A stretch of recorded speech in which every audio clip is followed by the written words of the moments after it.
Hello Cruelas, mabuhay! This is Gazel Ortega and welcome back to my YouTube channel. Kamusta po kayong lahat? Good morning, good afternoon, good evening. Anumang oras kayo nanonood sa akin ngayon, maraming salamat po. Sa mga bago ko dyan subscriber, returning viewers, maraming thank you sa suporta, grabe. At sa mga hindi pa po dyan nakasubscribe, please subscribe sa YouTube channel, Gazel Ortega Cruella in Pageantry, and click the notification bell below para updated kayo when it comes na maglabas ako ng aking mga video. Intro, pasok!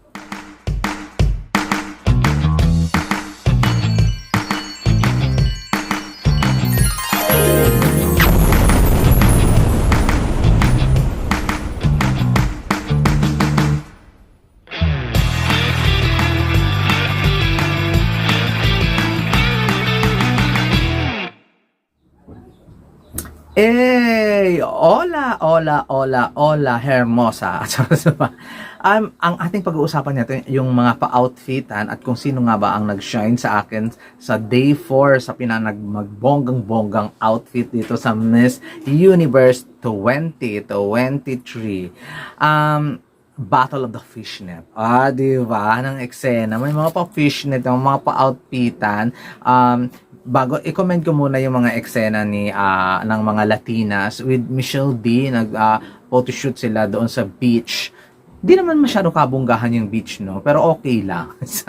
Yung yung view maganda, pero yung beach mismo hindi naman wala namang something new kasi parang ganun lang naman din dito sa Pilipinas. Wala namang pinagbago. Magkasama yung mga Latinas which is Puerto Rico, Venezuela, Colombia, and sino pa ba? Si Russia, si Philippines, si South Africa, si Dominican Republic, at saka ang nakakalokang ang tangkad-tangkad si Miss Curaçao. At talagang may beach pictorial sila ng bonggang-bongga. Kabugan ng kung kabugan, pak laban na laban ang lahat. Di ba? Sino nga ba ang mag-shine sa kanila? Pero hindi naman ako nakita ko naman yung mga sneak peek, mga video. Natuwa naman ako doon na very light. Nag-i-enjoy naman sila ng super. At kahit wala doon yung ibang mga contestant, pak. Pero pagbalik, syempre may mga pasabog,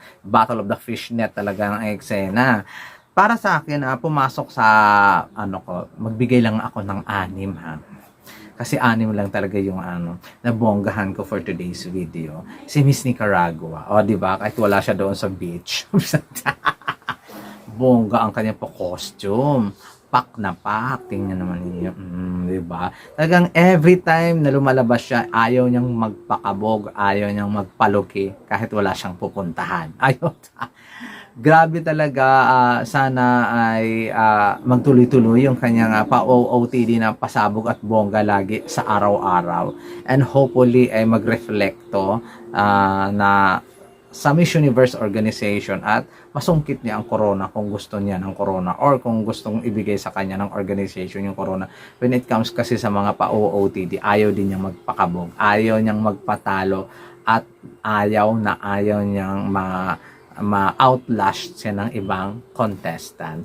My number 5 on my list. Number 5 on my list talaga. Kasi 6 lang nga sabi yung gusto ko. Thailand. Si Thailand na kahit sa hotel lang, aura pa rin ng aura. Outfit of the day pa rin ang eksena. Diba? Iba talaga si Thailand. Maraming mga issue na kasi hudang may something, basta wala akong pakialam doon. Pero kudos talaga sa Thailand. Hindi tayo binibigo ng mga pa-outfitan ng mga Thailand, no? Bongga. Bongga ang team ni Antonia. Talagang pasabog. Hindi nila pinapabayaan yung kanilang queen. At si Antonia din ay hindi nagpapabaya sa sarili. Aura lang din yung kung aura ang eksena niya. Kaya congratulations to Thailand.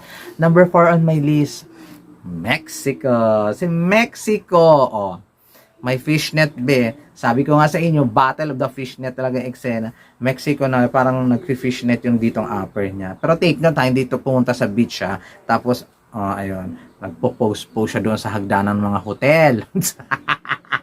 Doon sa paligid ng hotel, doon na lang siya nagpo-post kasi wala siyang ganap sa day 4. Silang dalawa ni Thailand walang ganap. So, post na lang siya sa hagdanan ng hotel. sa kung saang sulok dyan ng hotel, doon sa kanilang hotel sa Nicaragua. O, di ba? Pero kabog ang kanyang pa-costume. Ayaw din patalo. O, di ba? Parang si Thailand din, ayaw pa kabog. Pero I love yung butas-butas nitong part ng ano niya, yung white canambular fishnet gown niya. Di ba? Bongga yun. Pasabog pa rin si Miss Mexico. Next! Actually, fishnet yung din yung kanyang damit. Yun nga lang, medyo parang ganchillo, parang OA ang eksena. Puerto Rico. Si Puerto Rico na fishnet din yung kanyang damit. Kanya lang masyadong maraming extra, a little bit of extra. May mga kumakabit, may mga kung ano-anong borloloy sa kanyang gown. Nagmukha tuloy siyang malaki at saka medyo loose yung kanyang gown. Pero maganda. Hindi tuloy na ano yung body niya. Ano ba tawag doon? Hindi na-emphasize yung kaseksihan ng bonggang-bongga. Kasi kasama siya ni Michelle D papunta sa beach para sa pictorial. So talaga nagpi-fishnet siya doon ng bonggang-bongga din. Talaga ayaw pa kabog, di ba? Pero sorry na lang siya. May kumabog na dalawa best in fishnet. Talaga si Puerto Rico, parang yung kanya, parang hindi fishnet, parang ginanchilyo lang. Butas-butas din naman siya. Tapos marami lang talagang extra. At ayoko naman kasi ng extra. Gusto ko lang simplihan lang yung labanan. Next! I love this, number 2 ko. Colombia. Di ba yung fishnet niya hindi masyadong maliit, butas, yung maliit yung butas, yung sa kanya malaki yung mga butas-butas ng fishnet niya. Hindi ko lang bet yung panloob niya, parang hindi nag-shine yung panloob niya dahil sa fishnet niya. Pero gusto ko yung pasombrero at saka yung fishnet pasok sa banga. Pero kung nagsombrero siya at iba yung halimbawa, iba yung kulay ng panloob niya, siguro mga dark o mga black or something makulay, kasi yung fishnet niya pa golden something makulay, siguro mas nag-shine siya ng bongga-bongga kasi may pasombrero yung lola mo, tapos bongga din, pang mayaman din yung eksena, kaya nilagay ko lang siya sa aking number 2 kasi nga hindi ko nga bet yung panloob niya. And ito talaga yung nag-top sa akin, Puriagaba, maniwala kayo sa akin, siya talaga, pagtingin ko sa Vavo, Michelle Marquez D. Kung yung fashionit kaarte naman, kung yung fashionit ni Colombia ay malaki yung butas, sa kanya maliliit. At take note yung panloob niya, I love the parang may blue na ano bang kulay yun? Sky blue whatsoever. Kumbaga ready kong tanggalin na lang niya. Di ba? Kasi yung iba sila Venezuela, sila South Africa, parang gown yung sinuot nila papunta doon sa beach.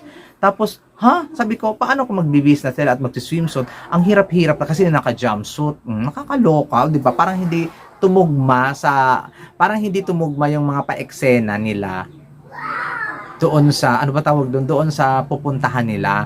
Kaya ganon, kaya hindi ko sila pinasok. Kasi nga, pagdating nila doon sa beach, alam ko, pupunta pa sila ng CR para mag-beach. Si Michelle D, hindi na pupunta. Tatanggalin na lang. Pati si Colombia, huhubarin na lang. Naka-swimsuit na sila agad. Kagaya ni Michelle D, parang light blue ba? Or, basta may touch ng blue. Parang ganito, Tapos yung panloob niya, ang sexy ng dating. Ang grabe yung balakang. Tapos yung mga shade. Pak! Sorry. Talagang kinabog niya lahat at hanggang tingin na lang sila, sino ba ito? Si Curaçao, hanggang tingin na lang si South Africa, si Russia, si Puerto Rico, si Venezuela, kay Michelle D. Kasi tingnan mo naman, nagbigay siya ng kaseksihan, nagbigay siya ng body, nagbigay ng hotness. Papunta pa lang yan, Chart. Diba? I love the outfit of Michelle D. Pasalamat talaga ako sa team ni Michelle D kasi hindi siya pinabayaan ng bonggang-bongga. Sana taon-taon may ganitong mga pasabog sa mga eksena, bawat labas kaboom, di ba? At naaayon doon sa pupuntahang okasyon. Di ba? I love it at gustong-gusto ko yung mga pa-eksena nila. So far, sa mula day 1 hanggang day 4, pasabog bongga. Hindi ko alam kung sa day 5 ba, madidismaya ba ako. Tingnan natin. Siguro masusurprise na naman ako. I'm so excited sa isusuot ni Michelle D. Pero yung sinuot niya nung panggabi na is maganda din yung may coat na ay may pakot, maganda din yung eksena niya at talagang namang pinagbigyan niya talaga yung mga nagpapapicture sa kanya doon sa lobby. O, di ba ang saya-saya lang ang kind-kind ng ating Michelle D at bonggang-bongga. Maraming salamat guys. Kayo sino ang nag-shine sa best in outfit sa day 4 ng OOTD, outfit of the day sa day 4 ng Miss Universe 2023. Comment down below lang kayo ng inyong mga gusto. And syempre, magre-react yan, pag-uusapan natin ng bonggang-bongga. Hanggang dito na lang aking pa-update for day 4. Later, with RJ Ignacio, sana ay manood kayo ng bonggang-bongga. At sana makita ko kayong lahat doon. And abangan nila ako ninyo bukas uli sa aking pada-update sa day 5. There you go guys, this has been Gazel Ortega. Hanggang sa muli po, paalam!